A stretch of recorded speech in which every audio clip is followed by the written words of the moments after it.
जो इस बार का पंचायत चुनाव था वो पिछली बार के पंचायत चुनाव से बहुत अलग था, क्योंकि भारतीय जनता पार्टी की सरकार इस प्रदेश में है और जिस तरीके से इस प्रदेश में पंचायत चुनाव लाठी के दम पर बलपूर्वक कराए गए और सीटें हासिल की।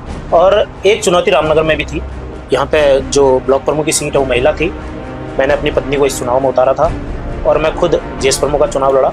जब मैंने चुनाव में कदम रखा, जिस दिन चुनाव का आगाज़ हुआ, पहले दिन से ही चुनौतियाँ बहुत थी मेरे लिए। और मैं तो सर्वप्रथम मेरी जीत वहाँ हो गई थी जब मैं टेढ़ा और क्यारी से निर्विरोध चुनकर आया और मैंने लगभग 27-28 सीटों पर अपने कैंडिडेट उतारे थे जो भारतीय जनता पार्टी और कांग्रेस से बिल्कुल अलग थे।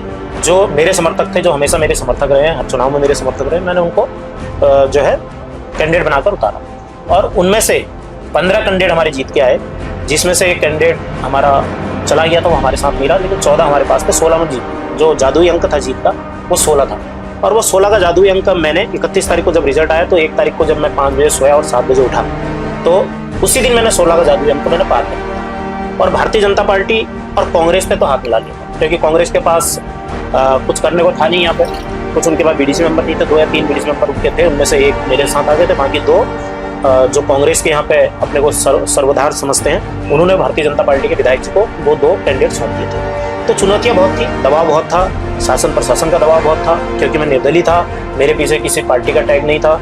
मैं सिर्फ अपने दम पर, अपनी जनता के दम पर मैंने हमेशा यहाँ पे चुनाव लड़े हैं। और आपने देखा होगा तो हम इन चुनौतियों को पार करते हुए, मेरी पत्नी भी यहाँ पर चुनाव जीती, मैं भी चुनाव जीता और हमारी मीना भाभी, मीना राउत जी, उनको हमने कनिष्ठ प्रमुख बनाया, वो भी चुनाव जीती। तो ये जीत जनता की जीत है और ये जीत का श्रेय मैं जनता को दूँ।